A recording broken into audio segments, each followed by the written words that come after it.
नमस्कार मित्रांनो, शेत शिवार या यूट्यूब चॅनलमध्ये आपल्या सर्वांचं स्वागत आहे. पंढरी आहेर. आज आपल्याला सोलर पंपचे संपूर्ण मार्गदर्शन करणार आहे. कोणतं सोलर आहे? हे गॅलोच आहे. गॅलोच आहे का? कितीचं सोलर आहे? 5 HP 5 HP आहे का? किती छड्यावर पाणी मारतं समजा हे आता? 100 चढीवर पाणी मारतो. मग याचं पाणी कसं किती समजा आपलं लाईन वाणी पाणी मारतं समजा कसं कमी झालं? हा लाईन आणि प्रेशर जसं ऊन वाढतं, तापमान वाढलं की पाणी वाढतं. मग तुम्ही सोलर किती वाजता चालू करता सकाळी?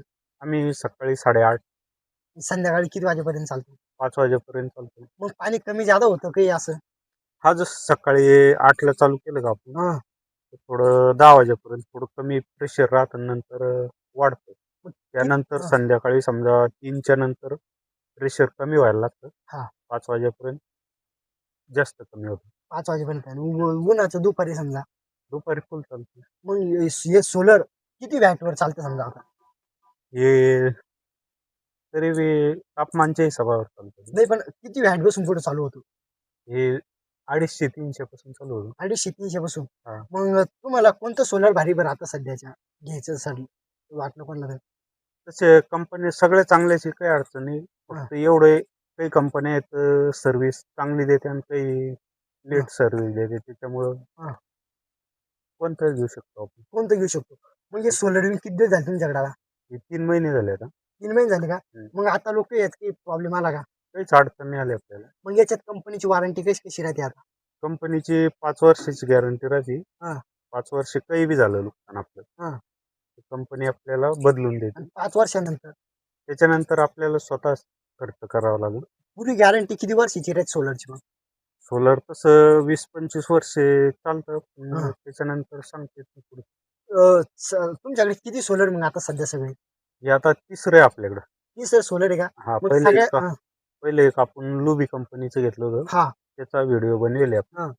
त्यानंतर व्ही गार्डचं घेतलंय, हा. त्याचा बी व्हिडिओ आहे. आता हे गेलो. ती सोलर बाकी तुम्हाला सगळ्यात जास्त सोलरचं मटेरियल कोणतं चांगलं वाटतं? तिने चांगलीच आहे. आपल्याला कोणत्यातच काय असं अडचण आली ती मग आता काही की शेतकऱ्याला जर समजा सोलर घेणं असेल समजा, तर त्याची कशी कशी प्रोसेस करावं लागते? काय ऑनलाईन अर्ज करून पुढचे वायरमॅन सर्वे करायचा, ते वेंडर निवडायचं. किती एकर मध्ये सोलर भेटतो बरं तरी आपल्याला? आपल्याला 1-2 एकर पासून घेऊ शकतो आपण. पण मग असं नाही काय. विहिरी बसून सोलर किती लांब पाहिजे?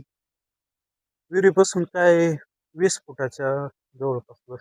सोलरचे काय काय फायदे मग शेतकऱ्याला समजा आपल्याला? सोलरचे म्हणजे आपण सगळं शेत जे दिवसा भरून काढू शकतो. हा. आपल्याला लाईटची वाट पाहायची गरज नाही. हा. आता काही किती म्हणणे समजा आपण जे पाट्याला हात लावले समजा, तर डायरेक्ट काही म्हणणे हात भाजते, ते खरं आहे का? नाही, ते खरं आहे, पण मग हे पाटी जर डॅमेज असली कुठं, हा. मग त्या जागी जर हात लागला तर करंट लागतं. आता कोणाला सोलर पुसावं लागतं, त्याच्यावर धूळ बसते, तर किती वाजेच्या नंतर सोलर पुसलं नाही समजा?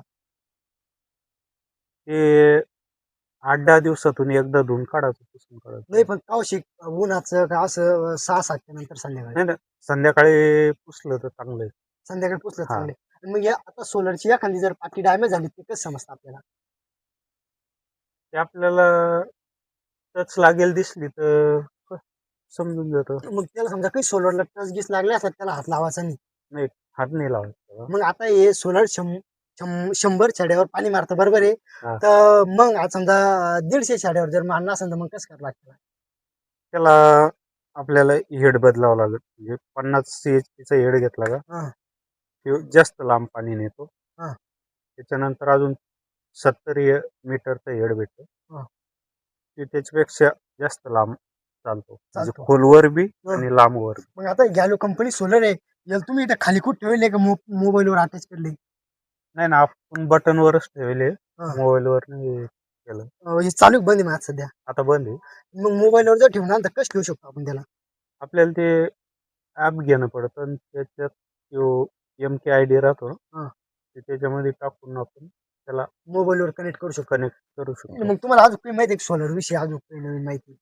नवीन बस हेच आपल्यासाठी, म्हणजे शेतकऱ्यासाठी फायद्याचं आहे बस सोलरचं. मग आता तुम्ही एवढे सोलर घेतले, मग तुम्हाला लाईनीच काम पडतं का? नाही, लाईटची आवश्यकता नाही, पण मग ज्या वेळेस आभाळ असलं त्या टायमात आपण लाईन चालवू शकतो. मग नंतर जेव्हा बरसात लागते तेव्हा पुऱ्याच्यावर सावली गुली पडीत तरी चालतंय का नाही? चालतं, पण प्रेशर कमी देतं मग पाण्याचं. सोलारला मग ढाळ किती द्यावं लागतं? आता हा ढाळ योग्य आहे का अजून ढाळ द्यावं लागतं? नाही नाही, हे योग्य ढाळ आहे. हा. याच्यापेक्षा जास्त ढाळ देऊन काही फायदा नाही, कारण कसं? हे प्लेट जे आहेत, तापल्या पाहिजेत. हा. जसं जसं तापमान सूर्य ज्या दिशेने जाईल हा. त्या दिशेने आपण याला फिरवू शकतो. मग काही की शेतकऱ्याला जर समजा याचा अजून ढाळ देणं असेल तर मग काही देऊ शकते ते. ते नट काढायचा हा. आणि हा नट इकडे घेऊन हा. किंवा अलीकडे घ्यायचा. हा म्हणजे असं हा. असं डायरेक्ट. हा, नाही तर मग इकडं पिना देईल. हा. हे पिनाचं आहे, या पिनातून इथं टाकलं का हा. अजून वर आपण याला करू शकतो. हे काय साठी मग? ते विजावर पडू नये म्हणून त्याच्यासाठी. म्हणजे कशामुळे राहते?